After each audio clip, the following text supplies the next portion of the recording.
the world. I mean, yes, we haven't left, but it has been very, very different. Tonight, it's about how we can re-emerge, ready to re-emerge, COVID, coping, and creative careers.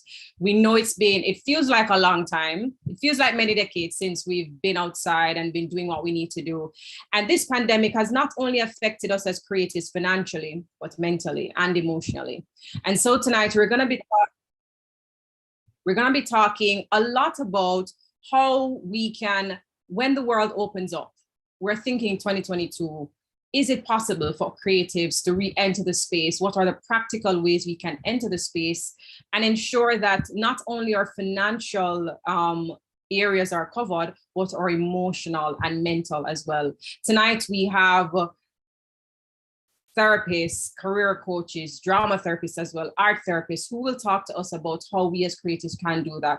Of course, as usual, if you're joining us on YouTube, you can drop those questions in the chat. You can tell us what your experiences are, what your recommendations are. You've been going through it. What have you been doing to ensure that you are emotionally and mentally aware and able to cope with what we've been going through? If you're here with us on Zoom, feel free to drop those questions as well. This is a collaborative event, so talk to each other. And of course, if you're on other platforms on Instagram or Twitter, feel free to share your experiences with us as well and questions, and we'll be sure to feed them to our panelists. So tonight we have Leslie Ann Belnavis Elliott. She's an art therapist. I'll allow her to introduce herself as I invite her to the platform in a few. Lorian Ainsworth is a career coach, and Zara Warner, she's a drama therapist. I'd love to invite these ladies to the platform. Welcome to the Kingston Creative Meetup. It's so happy to have you, bright and lovely ladies, talking to us about how we can ensure our mental and emotional well-beings are taken care of during this time. Briefly, I'm going to ask each of you to tell us, some of us who may or may not know what it is that you do, introduce yourselves to us briefly. I will start with Leslie, and you're right beside me on my screen. Hi, Tavia. Thanks to the Kingston Creative family for having us. And I know these lovely ladies that's on the panel. So I am a registered art therapist and a photographer. You'll see one of my pieces behind me. Been practicing for the past 12 years in Jamaica. Persons might be like, okay, so what is art therapy? Or, ooh, what is that? So it really is a mental health profession that uses art and psychology to help persons deal with and cope with their emotions, concerns, whatever it is that they're facing. And especially now in this time with COVID just being that monster and coming at people's mental health issues and other things that maybe they were dealing with before. Art therapy is another way for persons to do it. Just instead of maybe talking, or maybe that might be difficult for persons, they can use the art. So, you know, it can be done with individuals, groups, families, you name it, and now online. I've had to turn my handmade fashion and turn online, and we'll talk about that later. So that's pretty much what art therapy is and what I do. That is very, very cool, actually. I mean, a lot of people, when they hear about therapy, it's, oh, go and sit down in front of somebody, tell them all my problems, they figure this out, then I go home and cry and try and fix it, right? But there are other ways of doing it. So thank you very much for that, Leslie. And I have Lorian right below me here. I'm going to allow her to introduce herself as well. Thanks, Tavia. Hi, everyone. So great to be here. I love what this whole meetup is all about. I'm actually a well-being coach, and career is a part of that. So, you know, I'm also the CEO of the Branson Center of Entrepreneurship. But wellness has been something that has been a part of my life ever since I had my own burnout episode. And I went on my own healing journey, and I learned very many modalities in order for me to heal personally. And this is something that I've incorporated into what the Branson Center is doing, because I see that so many entrepreneurs, business leaders are burning out at a fast pace. We have a culture here in the Caribbean of burn the candle at both ends. And so, you know, understanding the right career path for you supports you in well-being. It supports you in having a fulfilled life. And so that is part of the work that I do. I'm very excited to be here to talk about, you know, how we can support the creative industry and their well-being and their path towards a career that is more fulfilling, or even re-emerging out of this pandemic. So very excited to be here. Thank you so much, Lauren. I mean, you touched on something that's so for some of us, we may think that burnout is our birthright, especially if we're an entrepreneur. We believe that if I don't burn out, I am not successful. Yes. And if I'm creative, if I don't burn out, then wow, what am I creating? Right. So it's so important for us to talk about that. So we're really excited to hear how creatives can ensure that they don't burn out and they're still successful and they're still happy and they still create and they're still able to flourish in our space. So thank you so much for that. We're excited to see what your presentation is later on this evening and to, talk to you a little bit more about it. Yeah. Last but by no means least, Zara Warner. Hi, Zara. Welcome to our meetup. Please introduce yourself to our lovely guest here. Sure. First of all, thank you so much for having me, Kingston Creative Family. It's such a pleasure to be here with you, outstanding ladies. I am the daughter of two performers. People don't always know my mother as a performer, but that's how they met. And performing, writing, and basically creative self-expression has been a part of my life, basically since I was born. And through exploring that, I really began to appreciate the therapeutic benefits and the healing benefits of performance, of creative expression. And that's what led me to study and practice drama therapy. And since being home the last, 3 years now, it has been my intention to adapt the methodologies that I've learned and to apply them to the local context, because as Caribbean people, we're coming from a really particular place, right? As Caribbean creatives, we're speaking to our particular stories, and I wanted to help people. That's kind of what has been the motivating force for me. I want to help people to tell their stories in a way that's empowering for them. And the basis of drama therapy, for those who aren't as comfortable or familiar with it, is that it's the intentional use of dramatic or therapeutic techniques to achieve a therapeutic end, which really just means that you as the therapist are working with the client or the group to help them through a particular space of stuckness. So you're having a problem, it may not be anything that's classifiable or diagnosable, but it is something that's causing you some discomfort. And we're going to find ways to move through that by focusing on the body, by the information that it's giving you, by utilizing creative ways of expressing what it is you're feeling. Even if you can't find the words for it right now, we're going to find the movements, the sounds, right? We're going to go through processes that help to allow you to better understand what's happening with you, and then to move from those uncomfortable spaces to a state of empowerment. It's the simplest way I can describe it. But yeah, that's part of one of the things that I do.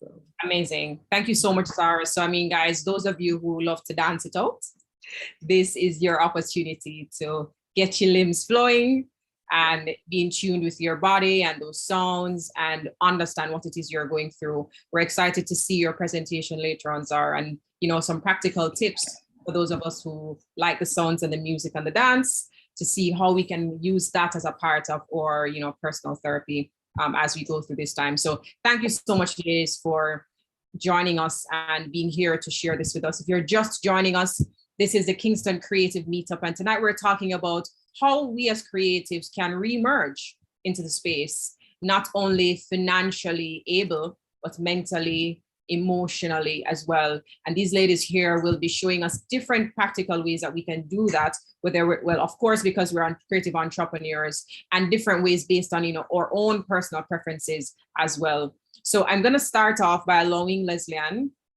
if you may, to start off with your presentation. She'll be sharing with us a brief presentation, and then we'll have a conversation about what it is that she has shared. So over to you, Leslie-Ann. Okay, so it's really a conversation, Xavier, today, because I feel like creatives, we just need to just chat it out, work it out, be honest with ourselves about what's happening. And, especially now in this time, everybody's so used to the internet and they're tired of like presentations. We just need to talk. Mm-hmm. So before we even talk, I want to do an activity for even the ladies on the panel. Okay. And persons in the chats, on the live. I want you to think of either a color or a shape showing how you feel right now. So just a little thing, you know, if we're talking about us and what's going on as creatives, what's a shape or a color showing how you feel right now? Let me go first. So I am Okay. wearing the color that I'm feeling right now. I am feeling rather bright. I got a lot of sun today. I did gardening. So I'm feeling, I'm feeling good in my spirit. So I'm wearing that color because I'm feeling happy. Is that Tasha Truth? A joke. I don't know what the color. It looks like mustard. Okay. I think for me, it's a purple. It's a circle purple with like some spots of green on the outside. So I'm calm, but I'm also like excited about this dialogue today. Lori, Zara, what are your colors and feelings? Well, immediately when you said it, I thought green. Green to me just represents well-being, wellness, growth. And so I feel like I'm in that space right now. And so, yeah, this green popped in my head and that's what I'm going with. That's what I feel. Okay. I'm really feeling orange right now. There's orange. The shape is more difficult for me to assess because I feel very much outside of boxes and lines right now. I'm having a difficult time like finding spaces that I fit. So that definitely, it was very difficult for me to even think about a shape. But the color was clear because there is brightness, but there's also warmth to it. And I'm feeling very held and illuminated by the people around me right now. Awesome, awesome. So that's just a tidbit, Tavia, of like what might be a check-in thing for people for, if they came into a session, just and anytime I do a presentation, it's like, how are you feeling? Just let's start the conversation there. I would say, boy, COVID is that monster that we did not expect. And it's like, it still lingers. Persons had their plans, they probably paid down on stuff. Creatives probably were like investing in things and they say, yo, this is 2020, 2020. And then COVID came with plenty drama and robbed us a lot of that. And as I say to persons, we don't have a manual for COVID. We don't have a manual for the psychological impact that it brought on, the emotional, and it continues because you have layers, you have the vaccine situation, people are having anxiety, and even as creatives, I'm sure there are things that we are being impacted by. If I share my own personal story, being an art therapist, it's a challenge because it's a new field to Jamaica. And so I was like, okay, COVID hit, so my words are gonna broke now because nobody knew about, let me not say nobody knows about it, but it's developing. And I was like, what's gonna happen now? What's gonna happen to my business? And I also felt that the creative side of me was lacking and needed something. And so as a result of that, and I may try to share my screen somehow, I think I was feeling so overwhelmed by everything that was going on that I had to do a creative response. Because, there was this whole, toilet paper wars that was happening, which I thought was ridiculous. And then I had this, and this is something that I think creatives can do in terms of a response to what's happening, being honest with themselves, being creative in the moment. So yes, you may not be able to make anything financially, but you're still a creative. Your spirit needs that outlet to process like what's even happening, and maybe even creating and documenting this thing that happened last year. And who knows, that might even develop into something else, in the future. But for me, I had this bouquet that was just rotting in this glass, and I was like, there's so much death around us. But I also saw the humor at the time, at the onset of COVID, with these toilet paper wars. And so I took up my camera and I photographed the toilet paper with this decaying thing and created this image that was displayed in some online exhibitions and was displayed in an online exhibition in the UK recently, as well as parts of the Black Creative Art Therapists Network. They had an online exhibition. So I'm gonna try and share it. Hopefully you all can see it. Something's happening. Oh yeah, there it is. Nice. Can you all see it? Yes, ma'am. Yes, yes. So this was really just my personal response. I used my tool, which was the camera. I know Laurie's tool is probably paint and acrylic, and Zara's tool is acting and movement and stuff. So I just used the camera, and I was like this, you know, there was just this spirit of loss, but also acknowledging what was happening. So I felt like I had to merge the two worlds to really just address what was happening. And so saying that to say, you know, again, being honest with ourselves about what's happening, and then how do you move forward with that? You know, are you being gentle with yourself? I know there was this whole thing about pivoting, and I used to be like, oh gosh, I must pivot. But then, you know, for some people, that's really hard to pivot in COVID when them living hand to mouth as a creative.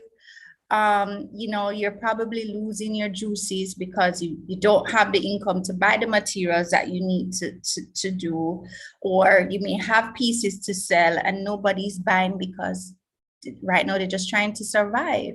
So it's a lot, and being honest about that, like where you are at, and being gentle with that. And there's this thing about, you know, like success in that moment and all of that, but being honest and being gentle. I, as I'd say, started to develop, I ended up having to look at my two worlds. So the art therapy side, I just like went online because that's what everybody was doing, and it developed from there. But also the artistic side, I was now doing online exhibitions. I was doing workshops. I was collaborating with people in a time to just like merge, you know, how do you, you know, you can't do it by yourself. We're a community. Oh, I'm gonna call up Tavia. I'm gonna call up Zara, and Zara and myself, we did a live together about our modalities. You know, you don't get paid from that, but you get people talking. It's information, and I don't think we feel like we must have the money, and you know, to feel like, oh, that's what's going to happen, and that makes you successful and you evolve. But you just need to just be patient with it and watch it and see what happens. So that's very interesting. And I mean, you know, I'm listening to you and I'm thinking too, there may be others who are thinking, okay, so for art therapy, how does it, we see you are a photographer. I may be somebody who makes jewelry. I may be somebody, I may not draw at all, or I may not be able to take photographs. How does it work for me? So I'm going to use that example. I make jewelry. I feel very stressed out about this whole COVID thing. I'm not making any money. I feel stuck. And I'm considering art therapy. I've heard about it. What's my next step? How do I, you know, ease into it? What do I expect as a creative who is a jewelry maker? Okay, so there's a little bit of a difference with art therapy and like just being a creative. So art therapy comes with a discipline of psychology. And so it would mean that you would have to engage with a trained mental health professional in the field who, say if you're coming in and you're struggling. So if there are creatives who are listening and watching and they're like, you know, feel like, okay, this is too much, I'm stuck. Because I have had creatives come to me during this time as well. It's not that something that you do on your own. You do need the support because there's, you know, some psychological components and training and understanding how to use these materials, how to establish treatment goals to support the individual and to help them process what comes up. So that's something that's a period that, you know, that's a bit more structured. So it's, you know, if a creative feels like they're doing it on their own and everything is fine, that's okay, and they're managing on their own. But if it's deeper, this is now affecting their way of life, how they're thinking, their mood, their sleeping, you know, conversations, communications with people, you may need to enter into that realm of art therapy for that kind of support. I hope I answered it, Tavia. Yes, you did, because it gives, I beg your pardon, it gives us an idea of, you know, I'm sure creatives are on the space now who they have experienced different levels of emotional and mental distress or trauma during this time. And they may have, you know, thought, okay, maybe I just need to create more so as to get rid of this. But maybe they have not stopped to do a creative mind dump or an emotional mind dump or a mental dump. And it is through means like this where it's by a guided professional that they can do that. So it's important for creatives to understand, okay, what's the next step? Because sometimes we hear it, we understand it, but then, okay, how do I practically apply it to myself? How do I, you know, what do I do? So if there are persons online now who say, hey, I understand what Leslie is saying, I actually like what she's sharing, and I want to see if I could try it. You're here right now with us, Leslie. How do I try it? How do you try art therapy? Call me. So after this call, I want to connect with you and I want to try it. They can check out my pages, my information on I'm Art Therapy JA on Instagram. It varies. So it's Art Therapy Jamaica or Art Therapy JA on different platforms. Facebook, Art Therapy Jamaica. They can check the website arttherapyjamaica.com or email info@arttherapyjamaica.com. You can find out some more. Beautiful. And are there specific questions that persons would normally ask when it comes to art therapy, or are there specific techniques that, you know, persons are, you know, naturally ask about, or maybe, you know, in tune to, that persons online would want to know about before they jump into it? Oh, that's a good question. I haven't gotten questions about technique because, again, it's not a cookie cutter thing, because, you know, we have to look at the age, the gender, the concerns, and then sorry? I say the circumstances as well. Right. And as well as the, you know, the materials that are used are tied to the person's age, gender, development, and all of that stuff. So that's really critical. So if you don't know what you do, it can mess up a person. And they think it's simple because they might think it's paint and sip. Very different. Two different energy, two different things. Questions that persons might want to know is if this is for them. So if you just, again, feel like, you know, things are coming up, or even as a creative, are you stuck and you just need to move forward? Maybe this is another way that you can engage. I always get, and I'm sure Zara gets this too, is how long the process takes. I'm really flexible, and it really is guided by the individual that comes in. They're the experts on their own story. Some persons may come in once a week, once every 2 weeks, once a month, depending on what's happening and how critical the situation is. So, yeah. All right, beautiful. Guys, if you are just joining us, we were talking to Leslie, and her name is Elliot. She's an art therapist. And if you don't know what art therapy is, she would have explained a lot about that. And remind us, Leslie, it's Art Therapy JA or Art Therapy Jamaica. You can find the information there on those pages. But of course, if you've been here and you have questions, or you have things that you're thinking about when it comes to art therapy, please drop them in those chats. If you're on YouTube, if you're here on the Zoom, it is a free space for everybody to talk.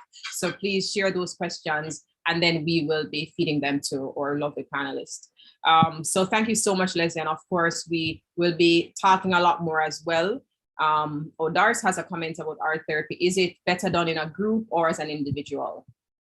Oh, I wouldn't say it's better for either. It's the process. So depending on what is happening, sometimes it's best to see the person on an individual basis. group can help in terms of, and Zara, chime in here with the terminologies for me, please. Group can, sorry? Group dynamics? Right, no, not group dynamics, but you know, when there's that, what can happen in group in terms of the support.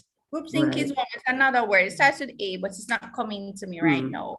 But I think it's altruism in groups where there's, you know, you feel good because we all are in this together and we can support each other, and there's a community within that. However, sometimes some persons should not be in groups. It can actually counteract or defeat the purpose of the support that's needed in the group. So it really is, I would assess and see if you need group or individual, and sometimes you may need both at the same time depending on what's happening. Great question, Doris. All right, amazing. Thank you so much, Doris. And guys, again, feel free to share those questions with us at any point during our conversation. And then we'll get a lot more of them later on in the evening. Now, we're going to move a little bit to Laura-Ann Ainsworth. She will share with us, I don't know if you have a presentation you'd like to share, if you'd like to also, well, either way, we're good. Yeah, I mean, you know, again, as Leslie said, thank you so much, Leslie. I think that was so important to just, you know, acknowledging part. And I think that's a great way to start this whole conversation, just acknowledging what's happening. I do have a presentation and I can pull it up. I can talk first a little bit. But of course, when the pandemic hit, you know, entrepreneurs, creative and other were affected. And of course, being in the creative industry doesn't mean that the work you're doing stops. It doesn't mean that it's unchanged because you can use your tool or whatever it is, whatever your medium is. This has affected everybody on so many different levels. But what I've found too is that there is a commonality where this has also presented an opportunity for a lot of us to really understand what our niche is. And I talk a lot about that as a coach, as someone who works with a lot of entrepreneurs, coaches, individuals, solopreneurs, so many different people. What's your niche?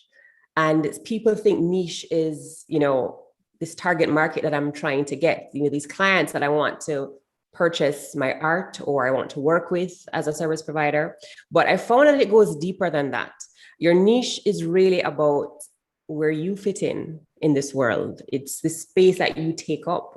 And I'm going to share my presentation so I can kind of give you a little bit more around the work that I'm doing and what I found. Can everyone see my presentation? Yes. All right. So as I was saying, you know, what I found is that a lot of us, this is my 4S framework, I call it, of a lot of the research and the work that I've been doing is around what our niche is in life and business and how this can help with our well-being, how this can help us to reemerge in 2022 or maybe in December, who knows when. But I find that a lot of us start working in this service area, creative or not. We start creating, what service can I provide? How can I take, you know, what I do and provide a service for someone? And we've neglected these other three key pieces, which is self-awareness, strength, mastery, and significance. And what I was saying before is that this pandemic has given us an opportunity to look at those other three S's and really figure out if the service that we're doing is something that is sustainable for us. Why? Because so many of us have started a business, because we are, whether you're creative or not, you have a business, right? You're a business owner, you're an entrepreneur. And we do this business with good intentions. We start out with great intentions, and then the business starts to feel hard. And it starts to feel unmotivating, whether or not, and I'm a creative myself, I paint. And sometimes when I was doing pieces for clients, it felt hard. It felt really hard. And I had to really dig deep and figure out, why am I doing this, right? And this is what niching is all about. I'm just going to step back a little bit and talk about the definition of a niche. So most of us think it's a distinct segment of the market. So it's that client that you want to attract, right? But here is a definition of what a niche is in the dictionary. A niche is a place or position suitable for a person or thing to find one's niche in the world or an ecology, the position of function of an organism in a community of plants and animals. Now, with that definition, I know it sounds like, what does that mean? Now, in the world, we all have a place. plants have a place, organisms have a place. It's a place in our community where we function. And when we can take this opportunity, I apologize for my dog that's barking. When we can take this opportunity to look at the second one, our place in the community, then it gives us an opportunity to look at self-awareness, strength, mastery, and significance, because these are what are going to help us to figure out what your place is, where you fit in, and where you can be of the most value. And the reason that's so important is because throughout this pandemic, when things start to feel hard, when you're having that burnout or that stress, this is what's going to bring you back. This is what's going to help you to move forward, regardless of whether you're pivoting, as Leslie said, right? Because whatever you pivot into, it's still going to talk about self-awareness, strength, mastery, and significance. So I'm just going to quickly go through these. Service is what we always start with, is what I said. We start with who, what am I doing? How am I doing it? And this is where we stay. And this is why we have to pivot. And some people pivot out of this into something that's not sustainable, not something that they love to do. When we look at self-awareness, we think about what is the right environment for me personally? You as a creative, what's the environment for you? Some people can be doing the same thing and the environment is not right for them. And this also speaks to maybe their business model. Is the right environment for you actually doing a painting and selling it to someone? Or is the right environment for you teaching others how to paint, teaching others to do what you do, right? Is the right environment for you doing a group thing, or is it the one-on-one thing? So it's looking at what's the right environment for you. How do you prefer to work? Are you more introverted or extroverted?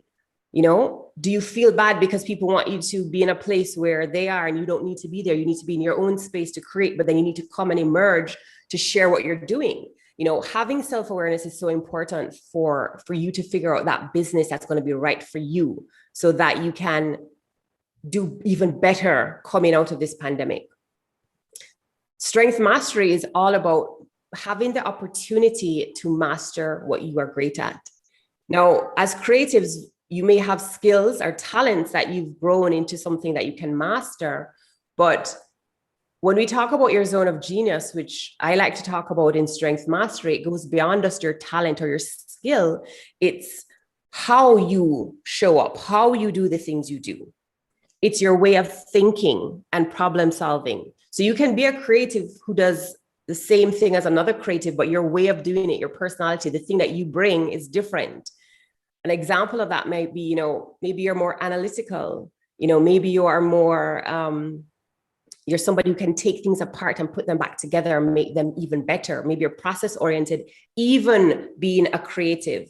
And so it's looking at how can you take that skill and that talent and look at your zone of genius and give yourself the right environment to master that, because that's going to help you to figure out that niche. And lastly, I'll talk about significance. And I think this is such a big, big, big one that a lot of us miss when we think about just that service part. It's what matters to you. What is it that you really want to bring to this world? And some people call this purpose. Purpose might be too big for people. I know it was too big for me when I was doing my own journey. You know, people say, find your passion, find your purpose. And I was just like, I have no idea what that is. But what I did know was what was significant to me, what mattered to me, what was significant. And that came from my wounds. It came from figuring out what bothered me, because I find passion to be not frivolous, but it didn't get to the root of it. What got to the root of it was when I get mad about something, when something really bothers me and angers me, that matters to me, right? And so when you can really dig deep and figure out what matters to you, what's that thing that if you could offer a solution to, if you could offer or be of service and take your talent and your strengths and offer something to that thing that matters to you, that's going to drive you no matter how much this pandemic rages on. Leslie demonstrated that when she was talking. I was just like, yes, you know, Leslie's like, look, here's my passion. I want to give this to the world. And she found that toilet paper and she found those flowers and she found, because that's coming from her purpose. It's coming from her, something that matters to her. And she did it anyways, even though she wasn't paying for it. And that's the thing, when you find that zone of genius and you find those things that matter to you, of course, we all want to eat, and of course, we all need money because we have to survive. But when you do that thing that you're doing it anyways, in spite of being paid for it, you know you're on the right track. And that's when I think we need to look at service. How do you take all of these things? How do you take self-awareness, the right environment for you, looking at your strengths, your talents, your skills, and your zone of genius, and then looking at what matters to you and being of service to your community. This service piece, this is where you find your place in the community. This is where you find a niche. And this is what I would love for more people to look at. If this is something that interests you, if it's something that resonates with you, I'll just stop sharing my screen right now. But finding your niche, doing all of this is going to help you to be more engaged in the work that you're doing. It's going to give you purpose, it's going to give you drive in order to continue and reemerge, because it's going to be sustainable. Okay, it matters to you. Wow. I mean, that was comprehensive, and that was a beautiful presentation. And I know a lot of creatives listening in could also be thinking, Lauren, I already have started this thing. I'm already selling my work. Are you asking me to start over? No way, no way. And I mean, and that's the thing, right? When people hear, you find your niche, or I found something else, how do I change? No, absolutely not. And that's why I think the zone of genius part is so important, because what you're doing and the skills that you have can always be transferred into something else. You can always look at, how do I shift this? As Leslie said, she changed, she shifted, she did something else, but she's still using those same talents, those same skills. I think what's important is for you to have that awareness. And it comes back to starting that process where, first let's talk about where you are now. And that's important. Where are you now? What do you understand about yourself? Where do you think, even in those 4 S's, where do you think something needs to shift? Maybe you're doing all the things, maybe you have the right environment. Maybe you know the skills and you're understanding your zone of genius, but maybe you've been doing that work for a purpose that doesn't matter to you. Maybe that doesn't matter, and that's what needs to shift. So I'm not asking everyone to look at, you have to do a complete, fruit basket turnover. But when you start to align those S's, then you start to see work that matters to you. It's going to give you the drive and the motivation to actually see it through. And that's when opportunities open up. And I love to talk about energy. I believe in energy. I believe in attracting flow and being in that flow state. And when you're able to align yourself this way, you're positioning yourself for that flow. You're positioning yourself for those opportunities, because when it becomes your niche, when you recognize and find your niche, then things will start to come to you. Stop chasing. You stop chasing. You start attracting. Beautiful. And we talked also earlier about how to ensure we're not burning out. Sometimes when we go through that process you mentioned of ensuring that we're in the right place, we are looking at our place of genius, we're looking at what our purpose and our passion is. We follow those things with such fire and energy that it burns us up. Mm-hmm. We ensure that once we found our place of genius, the place where we fit in, and we are living in our purpose and working in that purpose, how do we ensure that we don't allow that fire to burn us down instead of allowing us to drive us? Yeah, great question. And I saw someone was asking earlier, how do you recognize burnout? And burnout, let me just answer that first. Burnout is chronic stress.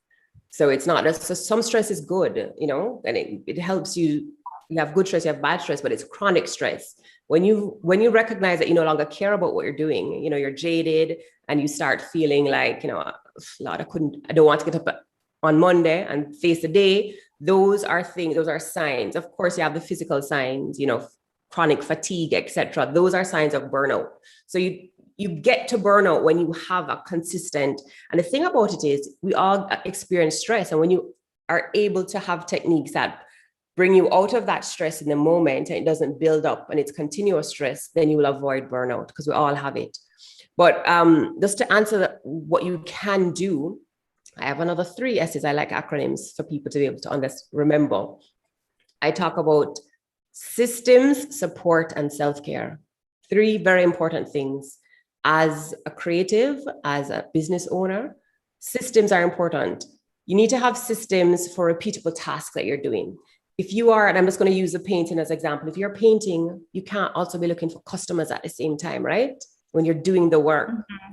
How can you have a system that allows you to attract more customers? Or do you have a system for invoicing? Or so systems are important, and it's repeatable tasks. Looking at your processes, what am I doing all the time, and getting that done.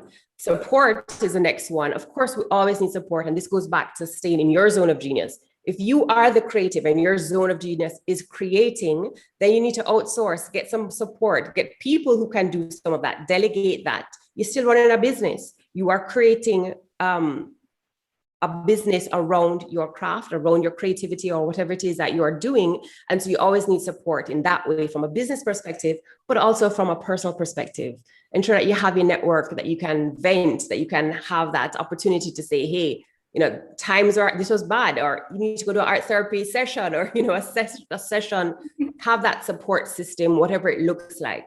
And of course, self-care. We always have to make sure that self-care is a priority, although it is the last thing I mentioned. Like, get your essentials in. I know we hear it all the time, but when we are operating from a depleted cup, we are actually operating as our worst selves.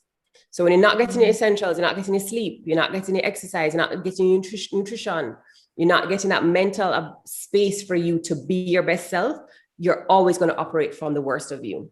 So those are my 3 essays to help you to prevent the burnout. So let's see if you remember them. Go ahead. Oh, sorry.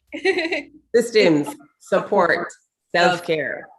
All right, guys. So that's okay. So for the 3 essays, so for those of you joining us here, this is the Kingston Creative Meetup. We're talking to Lori-Ann, and she's helping us to understand how we can find our niche to ensure that we are being our best selves, we are creating, and we are also being our personal best selves. The last thing she mentioned just now was how we can ensure that we have systems in place. If we are a creative or a business owner, how we can ensure that we get the support we need from those around us. So, you know, we're always talking about networking, and you don't have to do it alone. You can get others to assist you. And then, of course, self-care. And a very important aspect of self-care was even mentioned earlier, from Leslie, and art therapy, you know, exercising, you know, that as well. And you're about to share something with us, Leslie, go ahead. Yeah, I love what Lori-Ann said in terms of if your cup is depleted, you know, what you can do. And I also wanted to encourage the creatives on the chat that, okay, yes, okay, maybe financially it's not working out, but don't forget the spirit of being a creative and how that can replenish you. So if you need to purge, if you need to go through, clear out stuff from your space, use this time to center, to pause in the stillness. It feels uncomfortable because you said it earlier. You know, we're supposed to go, and that's it. But pausing and allowing your creative tools that you already have to replenish, give yourself that time in the you're not doing it from a space of you're creating for a job, because sometimes there's that pressure too, but you're creating just for yourself, and you see what comes up in that for you, and giving yourself that time. So just like what Laura said, you know, your systems, your support, but your self-care, and what the self-care can look like creatively for you. So that's what I just wanted to add. Yeah. And that was a nice point. And, you know, as you said that, you know, what came to me was that sometimes as creatives, we think that Lori's self-care, Leslie-Ann's self-care, Zara's self-care needs to look all the same like Tavia's self-care. Mm-hmm. And so because we're both artists, because we're both painters, because we're both art therapists, all of our self-care just needs to be the same. And it is a cut to fit. But then it's important for us to recognize, and you are the professionals here, help me out, that your personal self-care and your personal routines it should be unique to you and, you know, what you're going through. Mm-hmm. Am I on the right path? Yes. I didn't read absolutely. Absolutely. Yeah. And we're not linear. No, go ahead, Leslie. Go ahead. Sorry. No, go I was ahead. like, we're not linear people, we're not robots, you know. And this is something that's been coming up in conversations. Zara and I've had these conversations in other groups that we're a part of, that, you know, we're not this, you know, our bodies aren't shaped like boxes. So there are elements to us, and how we respond to something is very different. And taking time to recognize like that for you, as I said earlier, you are the expert in what you need for yourself, right? So it's you. It's not a cookie cutter thing. It's and being okay with that. That's like, this is my journey. This is what I need to do right now. That judgment that you might have, that external and that internal one, that ties up and that affects the psychological stuff that's happening. And you just need to release it and be okay with you as a creative, as a person. So, sorry. From a drama therapy perspective, are you guys hearing me okay? You try again. I'm sorry, you sound a little bit muffled on my end. Okay. Yeah. I was trying to adjust the audio settings, but it does not seem to have worked out from this time. Are you guys hearing me any better now? Using a headset? I was trying to get my headset to do the work, but it seems to have disconnected itself or something. I don't know. Are you not hearing me at all? Okay, I'm hearing you. You could go ahead. Let's see if we could hear you. Okay, well, I was just saying that coming from a drama therapy perspective, it's very strength-based. So we're really focusing on your intrinsic, inherent, the resources that you have within yourself, right? So it's the point of any form of self-care is not to force something on you that makes you even more stressed out and even more uncomfortable than you were starting out as. It's really a matter of what do you have at your disposal and how can that be used to empower you? How can that be used to provide you with the relief that you're looking for? And that again comes back to what Lorianne was speaking about in terms of self-awareness, right? Knowing where you're coming from, knowing where you are, in fact, before you can even get a sense of where you want to go. Beautiful. So we need to take a stock of where we are now, and then we can decide the type of self-care or the type of therapy that will work for us. That's beautiful. Thank you. I know you wanted to share a point on that as well, Lorianne. Go ahead. Yeah, I was just going to say that, you know, boundaries is a big part of self-care. And I think that's what ultimately this comes down to. If you can set boundaries around, you know, your personality, what you need, and be okay with that, then that's already just a first step. Even if you're just talking about, you do nothing else. I mean, besides, I think sleep is very important. Set boundaries, and boundaries comes with self-awareness. When you understand who you are and what you need, then you're able to set boundaries. Like, I'm a person who I like to create by myself. And when I need to create by myself, I have to create that boundary with my team. Hey, guess what? I'm going into my cave. I'm going to create now. So it's not that I'm not available to you or to my kids or to, you know, in my family, but I'm not available right now. So I'm going to create this boundary so I can do what I'm doing.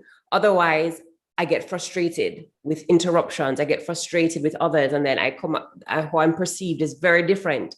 And I think it's important, even for that self-care, for relationships with other people, to let people know who you are and how you operate. Because before getting to this point, people thought, oh, you're very introverted and you're not sociable. No, that's not it. But here's how I operate. And when I'm ready to emerge and share what I'm doing, then that gives me energy, but I have to come back and also, you know, replenish. So I think that boundaries is an important part of self-care. And it's something that only you can determine what that is.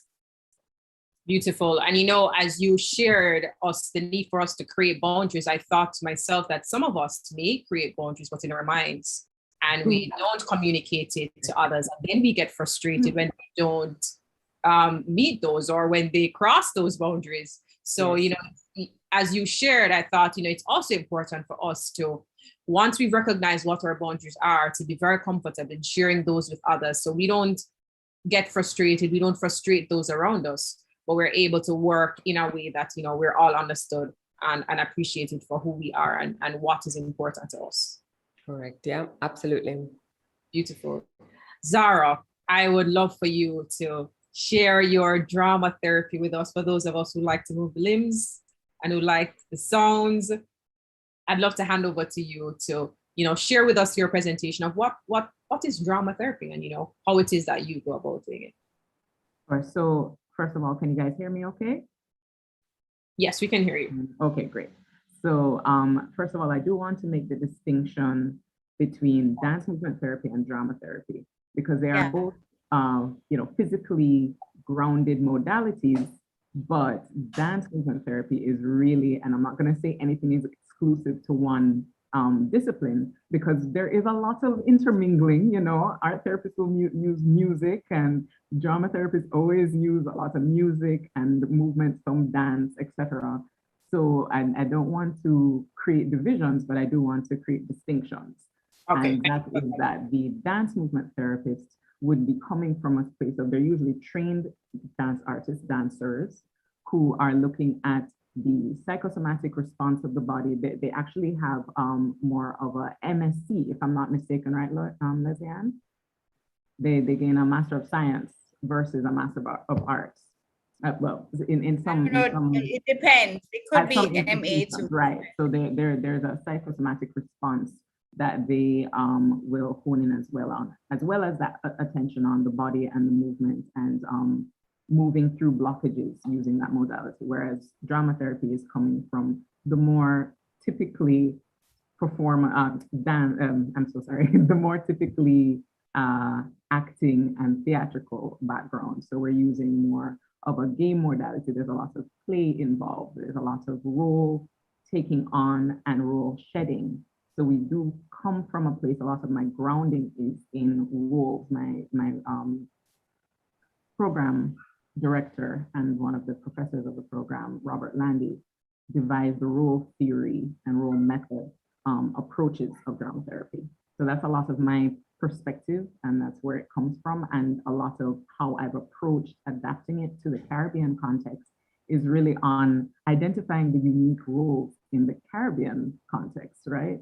So we may not always call our roles the clown or, the damsel in distress, but we have the Gino, we have the Anansi, who's like a bit of a trickster, you know what I mean? We have, mother.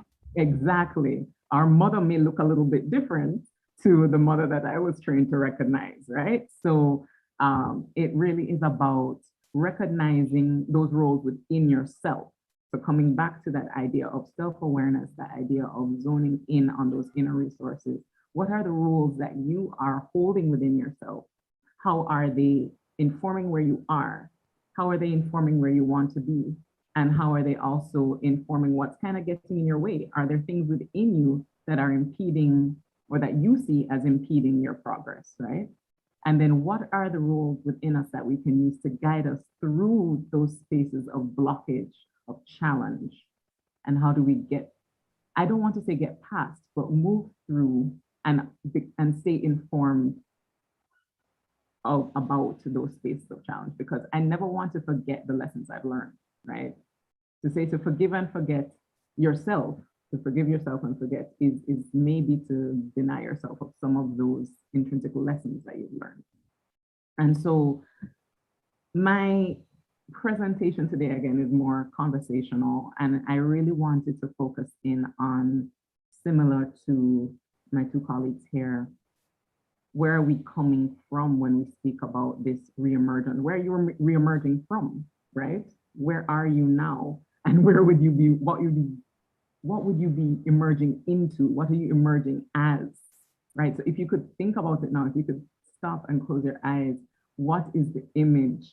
What is the sound or the feeling that comes to mind when you think about the thing that you wish to emerge as? What is this thing? Is it a butterfly? Is it, I don't want to offer too much, but what does that look like as you sit there and think about it, right?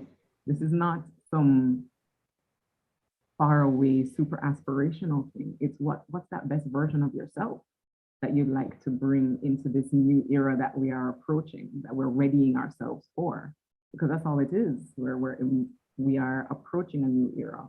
And how do we give ourselves the resources that we need, recognize the resources within ourselves, and ask for what we need as we move forward into that space. So from a pop culture perspective, I've been really fascinated by how creatives on that quote unquote world stage are expressing their experience of COVID and their experience of, as they emerge out of it, coming out with new works, how they've gotten to that space of production, so to speak, right, of this presentation. And Michaela Cole, who just won the Emmy for, I don't want to misquote the awards, I will stop there, but she just won an Emmy, and in her play, in her acceptance speech, she spoke to writers and kind of offered this invitation to disappear, to kind of take a step back, essentially, right? And I really wanted to expand that to all creatives, to all, as an invitation to intentionally separate and invite stillness. Because as much as, you know, drama therapy might be associated with movement and so on, it's the spaces, exactly, it's the spaces in between that I have always been most fascinated by. I wrote a whole essay about the space in between the breath, between the inhale and the exhale, and what's possible there when we're taking a moment and taking stock of where we are, and then being honest about that, right? Not needing to pretty it up or perform, coming back to that, not needing to perform a particular thing for others to look like we're okay, right? Or to look like what okay looks like, to get even more, you know, convoluted. So when we go into that space of stillness, one, what does it feel like? Is this uncomfortable, right? Is this a space that we're familiar with? Because it's a space that we come back to. What is just being in this space giving us? And then in that space, what's coming to you? What are the immediate things that are coming up? Are they thoughts of, are they anxious thoughts? Right? Are these thoughts that are not giving us peace of mind? Is that why we've been avoiding this stillness? Do we recognize the minute we're in it, we're like, oh, this is not what I wanted. This is not what I want, but maybe it's what you needed. So once in that space, what are you getting? What's the information that's coming to you from your body? Where are the spaces of tension? Where are the spaces of discomfort? Where are the spaces of joy? I really want to speak a lot about joy today because I feel like joy is an antidote to stuckness. I feel like when you're coming from a place of joy and gratitude, you cannot get as bogged down in that feeling of being completely and totally numb or stuck, right? So what's that antidote to numbness? I think it is joy.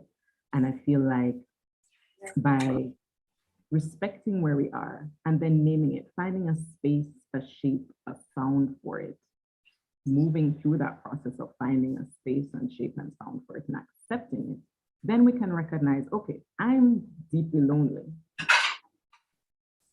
Maybe I need community. Maybe I need to find spaces in which I'm collaborating or which I'm just finding safe spaces to express myself with others who may get it, right? That's just an example. It can be a number of things that come up for you. But once you are able to name where you are, you might be able to name what you need. And if you're having a really hard time naming the need, then maybe go and see somebody like a Leslie, or come and have a conversation with me. Come and have a conversation with Lorianne because she's full of the gems, you know, because it really is, we have so much at our disposal nowadays that it can be, the overwhelm can be from the choice. Sometimes it can. Sometimes it really is, I have no idea where to go or what to do, but sometimes it's a choice. So giving yourself a moment to assess can be really, really helpful. And then the next thing that I kind of want to hone in on, as I was saying, is that joy. So as you move through your daily activities, where are the spaces that you are nourishing yourself? Are you getting what you need in your everyday activities? Are you nourishing the spaces of creativity? Are you nourishing the space, that analytical brain or that intuitive brain that helps to give you direction and helps you know where it is you want to go and what the next step is for you? Because if we're busy running all the time, we're not necessarily getting all the cues and all the signals, right? I make a joke that I started growing out my hair because I needed longer antenna. I needed to be able to pick up, more of what was coming to me. because I could feel it and I could feel it crackling around me, like around my head space, but I couldn't necessarily always grab it. So I said, okay, let me grow my hair. Let me let me get some more of this information. But really, like whatever that space is for you, I know a lot of friends who go to river because that's where they get some of their answers, right? You go to water. Are you giving yourself enough water, either by drinking enough in the day, taking a long enough shower or bath, or going and getting some seawater or some river on you? Simple things, they don't have to cost a lot of money. I know most of us are coming from a very tight place financially. And so it really is about what's available to you here or what's available close to you that you may need, right? Maybe okay? Yes. And Okay. it's really just, I'm listening to you. And Mhm. I'm also, I'm thinking about how a lot of us, we are so busy. We're in a culture of busyness, like busy bees.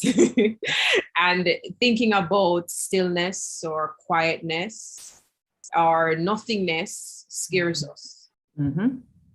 Very much so. It feels like if I am quiet, I'm not accomplishing anything in my business.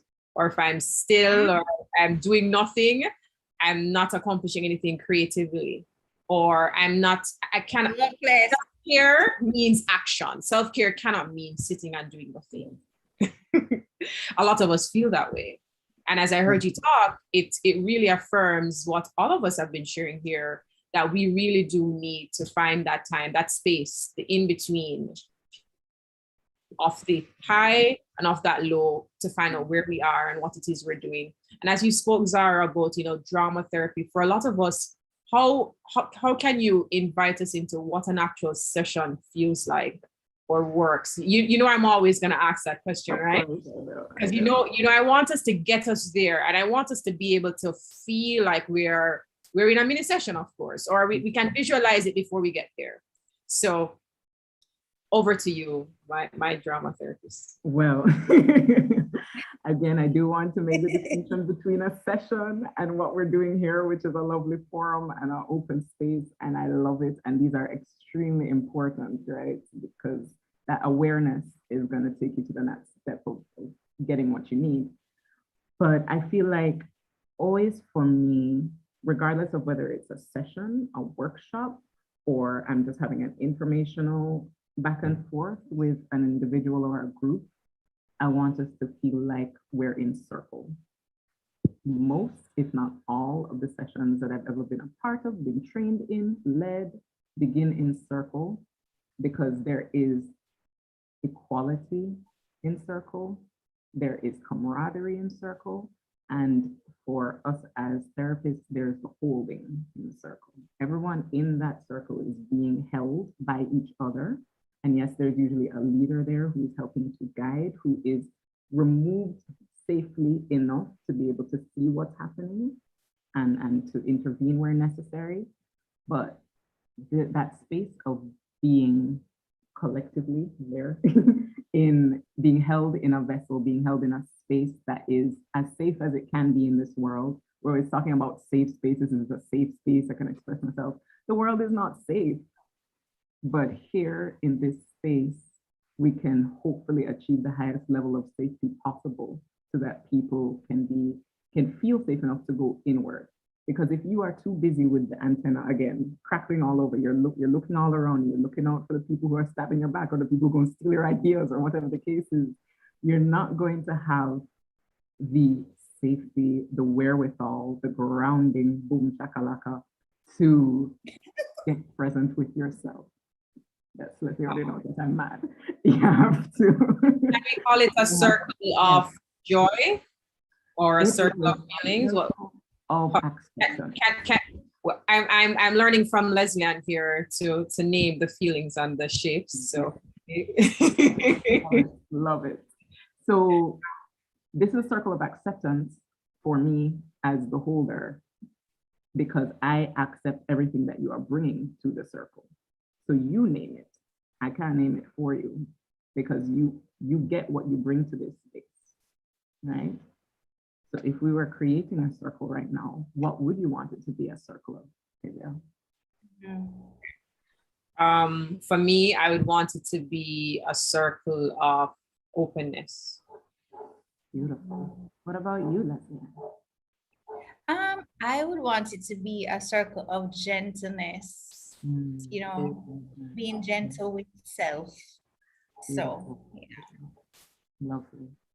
Lorianne, what would you want it to be a circle Well, I always go back to ease. I think ease, a circle of ease, it feels, I guess it aligns with what Leslie says. It's gentle. It's everything for me has to be easy and not complicated. of? It's uncomplicated. So a circle of ease. Mhm. Yes. But I found it very interesting. Also, if I could jump in quickly, I found it so interesting what everybody's talking about, because I think there is a theme of naming. Everything that we speak about, as you said, is naming, naming feelings, sitting in the stillness. And a lot of what I talk about too is, we're talking about chaos in the world. There's a lot of chaos and confusion happening. And it is these energies of chaos and confusion that throw us off track and keep us in that stuckness that Zara was talking about, keep us in that stuckness. And it is getting into the stillness, naming, whether it's naming the feeling, naming, where you are, where you've been, where you want to go, naming that zone of genius so you can articulate it, naming that niche so you can now own it and share it with the community. It's all about getting into that stillness so that you can have awareness, name it, and then get that clarity, because clarity is a heart of action. With everything that I realize that we're talking about, it's about clarity and the different place that you are, acknowledging where that is, naming it, and then getting the clarity to know either seek the support, whether it's going to whomever can support you in that particular area, is the action that's going to get you out of that chaos and confusion. So I just wanted to, bring that to the space and see that there's that thread that is being woven between what everybody's talking about here. Absolutely. Thank you.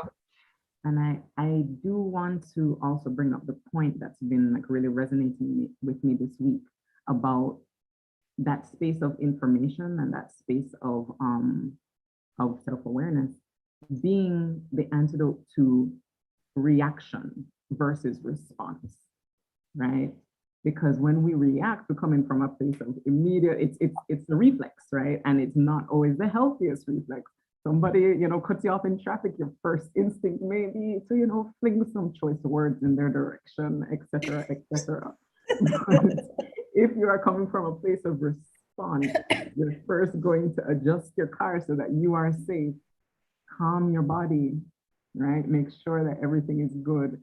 And then you can think through, okay, some reasons maybe why that person may have done that. And some reasons you can let it go and move towards letting it go, right? Because, and Lorianne was speaking to this, when her boundaries are being bombarded or impeded, upon, then the reaction instinct is going to be a lot more sharp than the response instinct. The response is coming from our Zener higher spaces, whereas the reaction is coming from our animal instincts.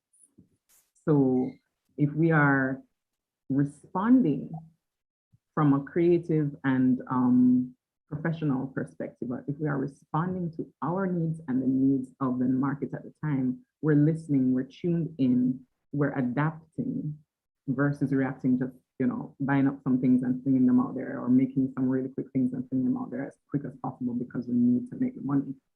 The money is real, the demands are real, but also thinking about, are we coming from a space of cultivated, curated offering versus product, just plain product in and of itself, right? Everybody can make product. Creatives make art. We make artistic offerings. And everybody's creative. So everybody has creativity. Exactly. So we all have the ability to create or to produce art and artistic offerings. And I'd like to add that. Sorry, Zara. No, go ahead. I'd like to add that all of what was said takes time. So I'm gonna go back to being gentle with self. It takes time. But I also like to say this. I said it earlier, Tony Handmake Fashion. We are creatives, as Zara just said, but we as a people, whether Jamaican or from the Caribbean, have this intrinsic thing to be adaptive. We can adjust. We're flexible, you know, and knowing that you have that ability to do that, and that your craft as a creative is not just this again, there may be extensions of it, tying back to what Laurie said. She used her beautiful framed words, which I can't remember now, but just, you know, when she talked about not just niche, but she's talking about your strengths, and there's another critical one there in the self-awareness. Like you can see that, you know, looking at the continuum and the levels of, okay, yeah, all right. I mean, when I was going to school, art was just, when you're good at art, they tell you, oh, you're going to become an architect, and that's it. You know, now there's just this whole world of things. Now maybe your craft can be so vast. It doesn't, now you can reach in different ways, in a unique way, digitally. And it may also take time. You don't have to feel like you need to rush. Just give yourself that breath, that time to do that. And I see where Natalie said something that, you know, she said in the chat, you know, she always thought that it's better that you're able to identify what you're experiencing, because it, you know, it becomes like that. But sometimes I think, and she talks about if you have the clarity of the confusion, it helps, right? But if a person feels that they're struggling to get to a space of clarity, get to a space where they don't even have the ability to be creative, we have to acknowledge that as well, and giving space for that support. So definitely. And you know, as we're all talking here, I also thought, do we find that sometimes as creatives we try to use the same methods at different levels of you know, where we are? So I'm at this stage now. I use this level of self-care. I use this level of identifying what my strengths are, of where my place is in society, of what it is I'm offering. But then I move out of that space, or I move up from that space. Do we find that we are using the same things that we used at level 2 at level 3? Do we find that in the creative space, or just generally, you know, even from your own experience? I can speak to that because I found once COVID hit, I had to take that moment and pull back and go into silence. I did not immediately make the kinds of adjustments that, you know, were necessary to maintain any practice I was doing or anything like that. I had to take a moment to figure out, okay, where are we? What is happening? And the main thing that came up for me, it was in the back of my mind, it was always in my toolbox, but I kept coming back to breath, coming back to the necessity of breath. And of course, this disease, this whole pandemic has to do with this control over the breath, the loss of breath, the air around us. And a lot of my interventions now, a lot of the work that I'm doing now has been informed from that moment where I was zooming into my own self-care, adapting those methodologies, looking at new ways that I could keep myself centered in the midst of this chaos. And that has informed how I've moved forward and what I've been able to do. So definitely, because the old tricks were not working, as you say, not in the same way. I definitely had to, not to use the word pivot, but I definitely had to adapt. I had to enunciate it, I had to get flexible. And that definitely has been the thing that has gotten me to where I am. And to get to the next step, I'm going to have to employ something else, some more things, definitely. Yeah. A word from me at this time to answer your question, Tavia, is evolve. Mm-hmm.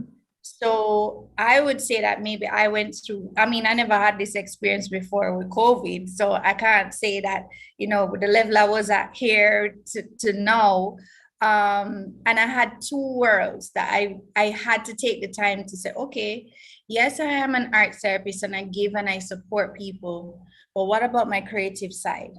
And that energy needs some care.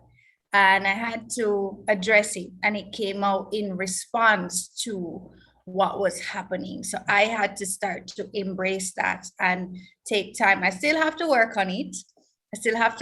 Because my initial response is to go into, I think it is part of something that Laurie said to my initial thing was like, respond, because you need to survive, and you're comparing yourself to people, and it's this agitation and this stress. And then I was like, okay, all right, I'm gonna do it this way.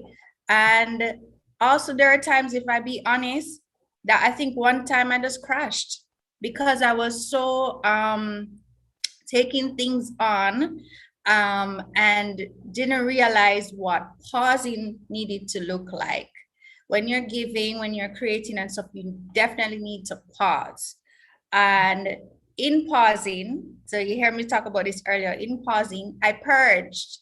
I went through, I found all my old art stuff. I just purged and sat with it, and some ideas were coming up. So for me, I recognize, okay, this is what works for me. I think, Laurie, you can help me here. One of your essays talked about this, like looking at what works for you, what I had to do. Self-awareness, right. Environment, that's right.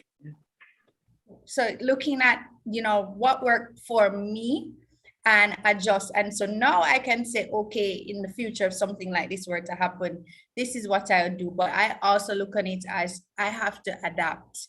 I have to work with what's happening. I need to give myself time. I need to give myself time to pause. I'm not apologize for it because I need it, or I need to give myself time to create, and it's okay. And what does the creativity look like? That's fine. If it means that I need to know, yes, okay, maybe I paint like Laurie, but because of what's happening, I feel the need to move, and I feel I need to record it, and I feel a need to turn it into a TikTok video.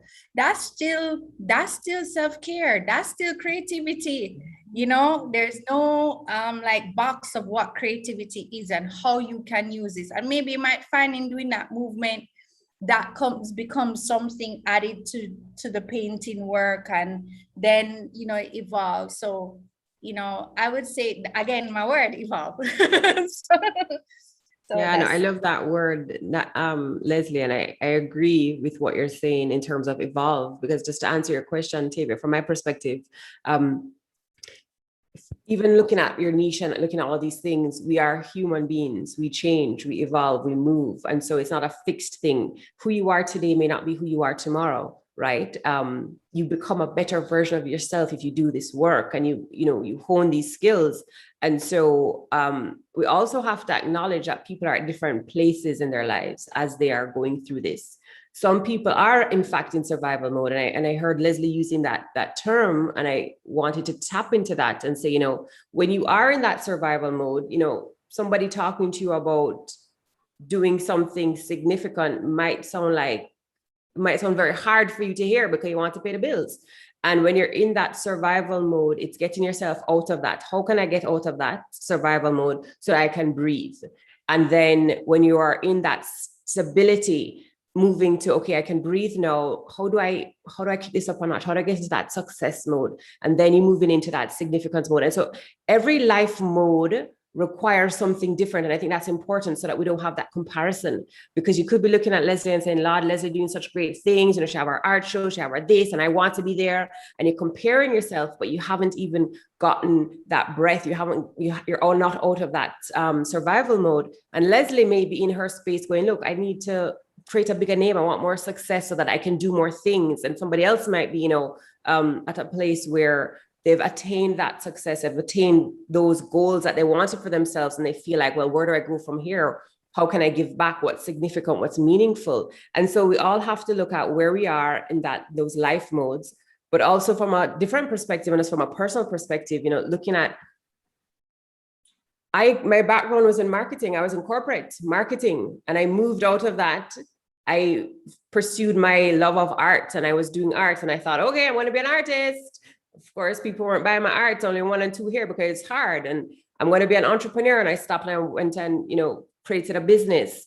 And then I reinvented myself by doing a lot of wellness, going into that world. And so it's never too late for you to take those same skills. And I take all of those skills with me now into the work that I'm doing now at the center and that I'm doing in my own coaching. So it's never something that's not a part of your path. You can always take these skills, you always grow and become better and incorporate. So again, I just wanted to, send the message, look at your life, the life mode that you're in, look at what's right for you, and don't be afraid to reinvent yourself. Don't be afraid to grow into the next version of yourself, because it's never too late. So I just wanted to leave that as well to answer your question. I mean, thank you guys so much, because I'm listening to us and I'm just joining everything that we're saying. So Zara, we're all in this circle with you right here. And it's about recognizing that we are all in a circle. And we all come with different things. We all come at different stages of where we are, whether it is financial, whether it is emotionally and mentally. And then recognizing it's okay to be at those different stages. And it's okay. I always say you are under no obligation to be the same person you are now 5 minutes from now, or tomorrow, or next week, because we recognize that we need to look at those different levels and we will change. And it is okay to change. It is okay to start using different self-care methods. It's okay to start using different support systems as we move to these different levels. So, I mean, this conversation is so beautiful. I feel like I'm in a therapy session here. I'm doing art therapy, drama therapy. I'm getting wellness and business advice from Laura. And listen, I'm sure all of you who are joining us here, we are all soaking it up and remembering to focus, to breathe. As you said earlier, Lauren, it's not complicated. Let's not get everything complicated. Let's just be simple. Let us, breathe and focus on, where we are and where we need to go. And reminder for you, lovely guys joining us, whether it is on Zoom or here in this or on YouTube, please to drop those questions if you have any, or some tips on how you are coping with COVID right now and how you are planning for the re-emergence into the world. I mean, what if the world never changes to what it is now? What if we all have to live within this space that we're at? How will we ensure that we are mentally and emotionally well to ensure that we continue? Because really, our emotional and mental wellness should not always be based on external factors. Exactly. And speaking to, because you're saying it there, I just wanted to remind us of the distinction between our capital value and our intrinsic self-worth, and how that may impact our self-love and our self-care. Because a lot of us do associate production and productivity and so on with who I am.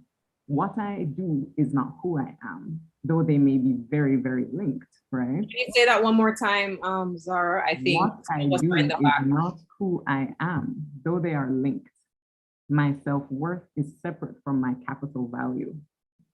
So we really have to try and keep that in mind, even as the pressures come upon us. We are moving from the space of our authenticity. So who I am and what I do are separate. My self-worth is different from my capital value. Can you tweet these things? Are you guys on Twitter joining us? You need to tweet that so we can retweet it, please. Very, very, very important gems there.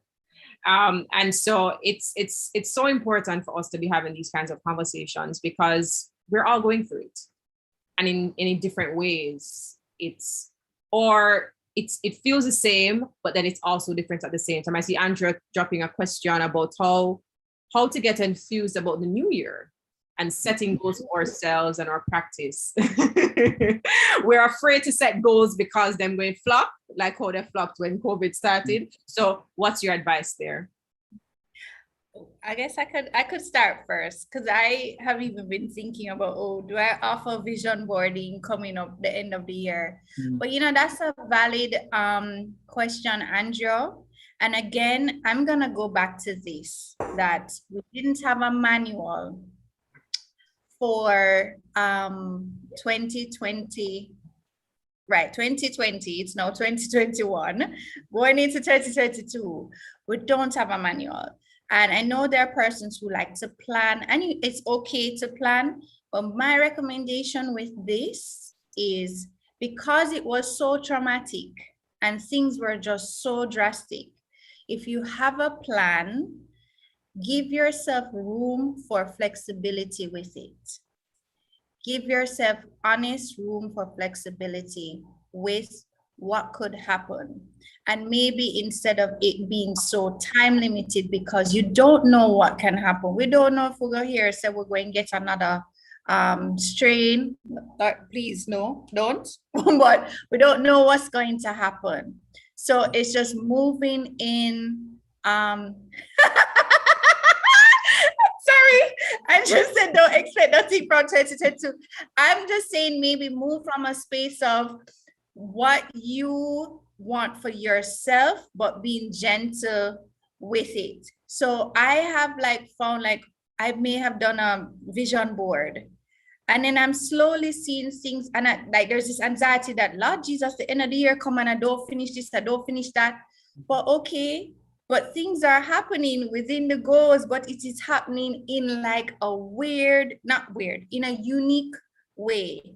So I would say still have your goals, but also give yourself room that, okay, if I need to shift, if I need to adjust, if I need to take a step back, versus if it doesn't happen, this anxiety is gonna go up, and that's gonna cause more stress.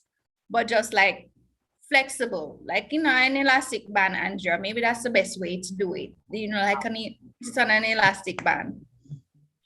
Some of us may think that when we are leaving room for the unexpected, that we are possibly inviting in negative energy. So the question to look at is, how do I leave room for the unexpected without catastrophizing?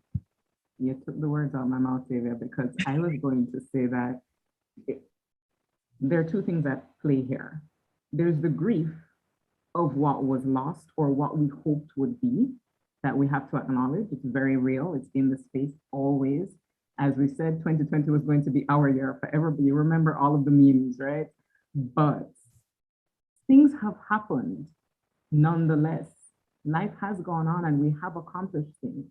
So rather than solely focusing on the grief of the lost things, allow yourself to acknowledge what has actually occurred in those spaces. Because there have been things. Nobody can say that nothing has changed for them, right? Very few people. So focusing in rather on what has happened and leaving that space by clearing out some of that grief, clearing out some of the pain that leaves, allowing space for the joy. Again, coming back to the joy, that needs to be my word for 2022. Yeah. Allowing space for joy, the unexpected things, the surprises in a good way. Yes. Yeah. Doris said, go ahead. Go ahead, Leslie. Doris said something that I just want to add, that we do get caught up in the negatives, that we don't pause and we don't honor the joys, as Zara said, we don't give life and breath to it. And so one of the encouragements that I would want to do, everybody watching, is encourage, as creatives, maybe in a creative way, acknowledging the positives that have happened. So there's a thing that I said that I would do, and I may encourage the persons watching on the chat to do this, whether you create it, however you do it. I wanted to start a jar, and I'd put a little sticky note of anything that positive that happened. You could also put the negatives, but we forget about the positives. And at the end of the year, check it back, but you can do it as a creative thing. And giving, what, Zara? A yay board versus a vision board. Yes, right. Of just giving breath to that, as creatives, you documented anything that's good, you record yourself. And at the end of the year or 6 months from now, you do that for yourself. So acknowledging that as well. Sorry, Lori. No, definitely. I love that, Leslie. I love that. And I think, I resonate a lot with what both ladies said, acknowledging that. And I think I'm a planner. I love planning. Like, that's my thing. I do a whole, like, at the end of the year, I love to put plans together. And so I acknowledge what Andrea is saying, like, how do you do that when you're frustrated? And before COVID, I had my own episode where I'm like, these plans are being done with so much enthusiasm. And then when they don't come to fruition, I feel like I failed, and it gives me that anxiety. And I think it's compounded with COVID. And so I took the approach of, how do I want to feel? I read Daniel Laporte's book on, core desired feelings. And for me at the time, it really, really resonated, and I needed it. I needed to simplify things, which is where ease has come from for me. And being able to plan for, how do I want to feel this year?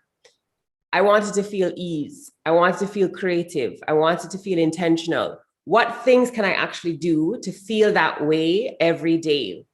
Again, going back to other people's, Ariana Huffington talks about it a lot, micro steps. What small actions can I take every day that I cannot fail at, that are going to lead me to actually achieving a goal? Because it's small steps towards a big thing.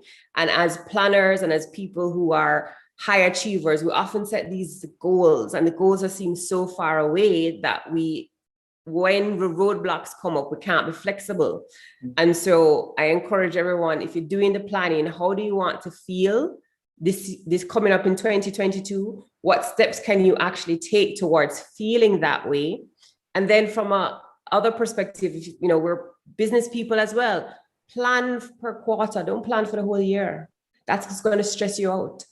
Plan for the quarter, make adjustments, and put that feeling at the top of the list, because if the things that you are doing are counter to that feeling, you're always going to have misalignment, and you're always going to be in that stress, and you're going to throw yourself out. So that would be my advice in terms of how to plan with a little bit more enthusiasm, and how to plan for the uncertainty moving into 2022.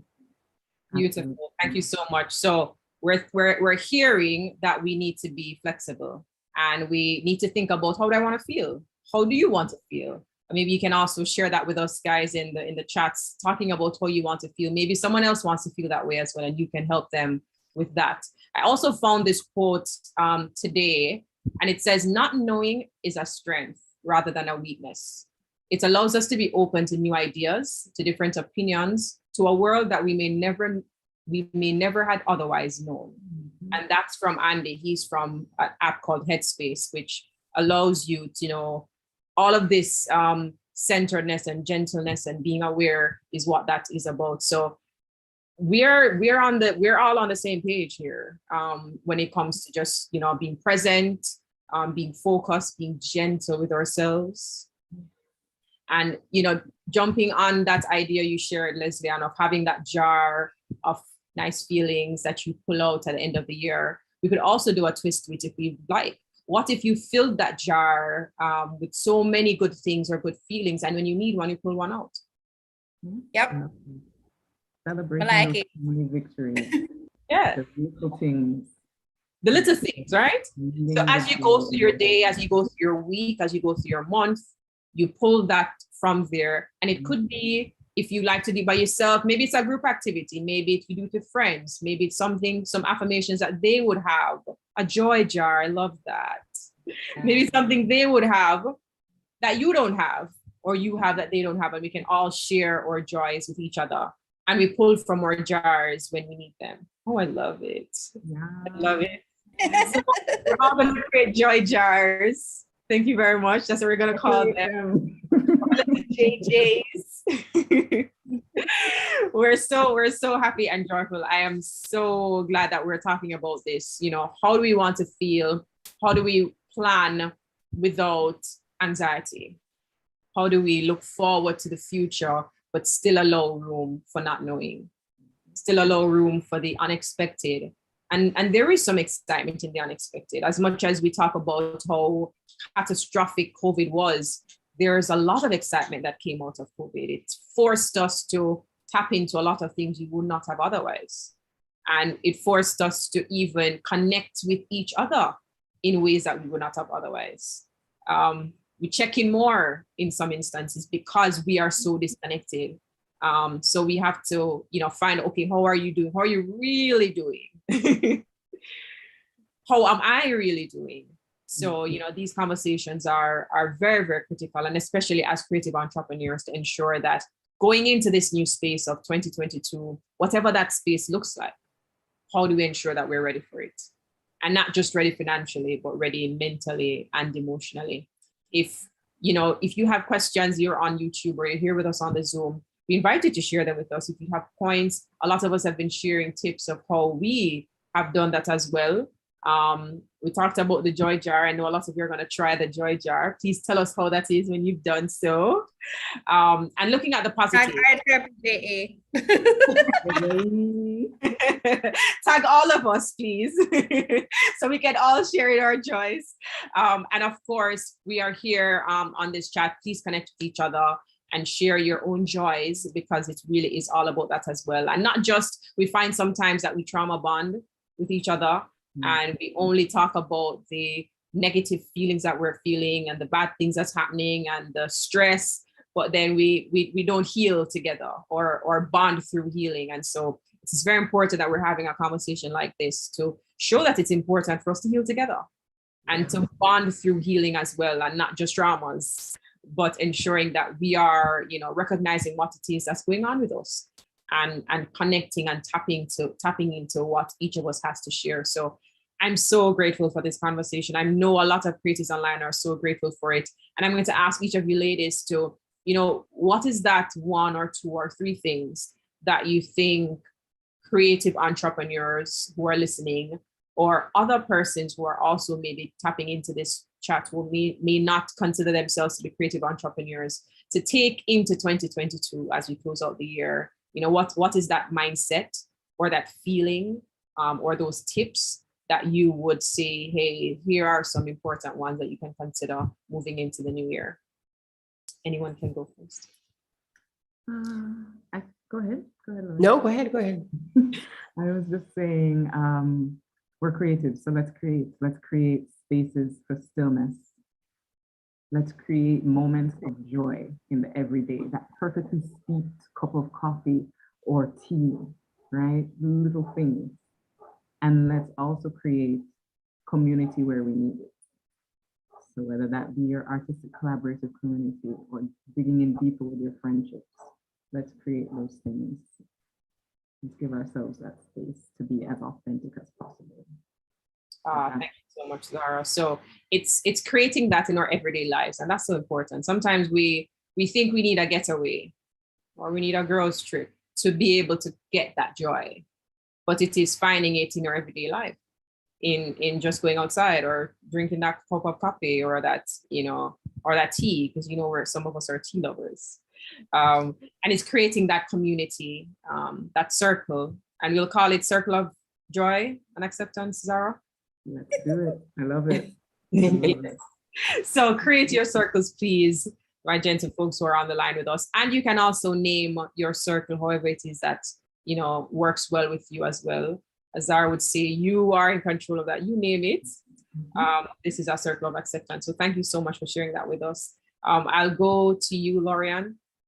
Yeah, I think that it's important for everyone to give themselves grace, especially during this period. We have a tendency to want to be perfect and get this right. And it's a remembering every single day. And I want to put that out there for everyone. Everything that we're saying on this call, everything that you're going to walk away with, we're going to forget it tomorrow. And it's a process. And Leslie Ann said it earlier, this is a process. Everything we've spoken about is a process. Giving yourself grace during this process, and know that every day you have to remind yourself. Sometimes I have to remind myself why I'm doing what I'm doing, and I have to write it down so I can physically see it, because the chaos and confusion come in every day. It comes into our lives every day. And so I think creating rituals for yourself, going back to that self-healing is important. Creating that for you as a part of your process to remember. Writing things down, putting them in front of you for you to remember, and being okay when you forget and going back to your ritual to get you back there. That is what I would leave you with. Thank you. I would just say, I'm going to go back to who the persons are that came into the space. Honoring your creative voice. Honor your creative voice, whatever that voice looks like. If it is you are an artist, a dancer, a singer, a poet, a musician, or you can do all of it. Honoring your voice and trusting your creativity to guide you through this time, being gentle in that process, allowing it to flow, to ebb and flow like a wave, to merge, to transform, honoring that voice during that time, this time, okay? Thank you, ladies, so much. I mean, this has been such an amazing Kingston Creative Meetup where we're talking about how we can deal with, COVID now, how we can ensure that our mental and our emotional well-beings are taken care of as we reemerge into 2022 and any new spaces that may come up. And of course, before we close out, I want to remind the friends that tomorrow, Saturday, it's the Createch Workshop, managing a brand in the digital space. And I think it is perfect on the edge of what we're talking about here, because when you take care of your mental and emotional well-being, then you're able to, manage your brand properly. How do you do that in a digital space? Well, you're going to be hearing from Joelle tomorrow between 10 and 12. And so you can register online via that bit.ly link you see there on the screen. And of course, if you can't grab it from there, you can check out the Kingston Creatives pages at Kingston Creative JM on Instagram and Facebook, and KGN Creative on Twitter as well. And of course, this will also be for next month. Best Pitch Forward is our meetup next month, where there will be a live pitch competition where creatives can pitch for $800,000 of seed funding for their business. So you don't want to miss the event that's happening tomorrow. That's going to be pretty exciting. Your mind, your feelings are right, and your money is right. Hey, we can't go wrong with that, right? So please tune into that event tomorrow. This was a very, very beautiful event. And I'm going to close us off with, just checking in to how we are feeling. I know, Leslie, you started us off by asking us about a feeling and a shape, where we started. Maybe I can learn a little bit from you and ask everybody here how we're feeling now that we've delved into this beautiful conversation. What are we closing off with? What's our shape and what's our color? I'm going to start with you, Leslie, if I may.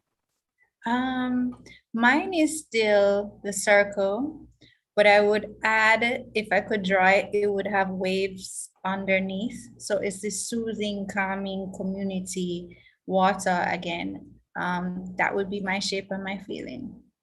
Calming water. I love it. Flowing. Is it river water? Is it sea water? Why you trying to define the thing? Let me not. Thank you for your free-flowing feelings, Leslie. It is accepted. This is a circle of acceptance, as Zara would say. Let me go to you, Zara. How are we feeling at the end of our session here? Let me check in. So right here, I'm getting some tingling, which lets me know that I'm emotional. I always get like little flutters right here. So I know that I'm feeling a great sense of connection to you all, a great sense of gratitude. And I'm feeling a great sense of connection to those who can't physically see right now, who are in the chat, who are on the YouTube. It's a lot of good, very activated electric fields right now. So you said a shape. It's gonna be a lightning bolt. Yeah. Yeah. Yeah, I'm liking that. Ooh. Yes, a lightning bolt with some tingling. Yes, we can feel the energy. I think everybody in this room can feel the energy of that. Yes. So lightning bolt with tingling and then flowing water. Mm-hmm. All right. We're telling our own story here. Yeah. So Lorianne, we're over to you. What's your feeling and your shape if it has changed? Yeah, it has changed. I mean, I just feel like the first thing that came to me was just flat, like the shape. I don't know what the shape's is just flat. It's because I'm just like relaxed. I felt almost like I could just flatten out on the ground because this conversation has just been so relaxing. Zara, your voice is just like relaxing me. I don't know what. Every time you talk, I'm just like feeling like zen. So that's how Always gets that. now. So yeah, I'm just feeling extremely easy, extremely relaxed. That, I guess that's more comfortable vulnerability, just kind of opening up and being flat and open. Just that's how I'm feeling, and I feel very safe in the space. So thank you, ladies, for providing this circle and this space for us to speak about this. And that's how I'm feeling. Yeah. I love that. I love that. And so we have free flowing water. We have lightning bolts zapping through the room. And then we have, the freeness, the vulnerability to just lay flat and just be. And then we also have up here, Tavia, I'm adding to what I'm feeling. I don't know if I said a shape. I can't think of a shape right now. I'm adding some sunflowers to it. I feel like I'm outside where, it's nice, cool, inviting air. And I feel I'm with nature. It just feels open and welcoming in this space. And I'm very grateful to have been here and to have been a part of this conversation. And I know a lot of us who are tuning in are also grateful to have been a part of this lovely conversation as well, because we're all experiencing different things in different ways. And it's good to know that we are all in a circle. We are all holding hands together. We're all in a circle, right? And it's welcoming. It's a circle of acceptance. It's a circle of joy. It is a circle of ease. It is a circle of, focus and gentleness and just accepting where we are and where we want to be. And so I am so grateful for all of us who have been a part of this conversation, whether you're listening in, taking notes, feeling the feelings, we're very grateful to have been able to talk. And of course, we look forward to connecting again because, this conversation will be on our YouTube, so you can go and watch it as many times as you'd like. And, write down those notes and connect with us. So before we close off, I'd like to, have each of us share with the friends online how they can connect with us if they'd like to get more information on, what we've shared here. So I'll start with you again, Leslie. You can go ahead and share how we can find you again.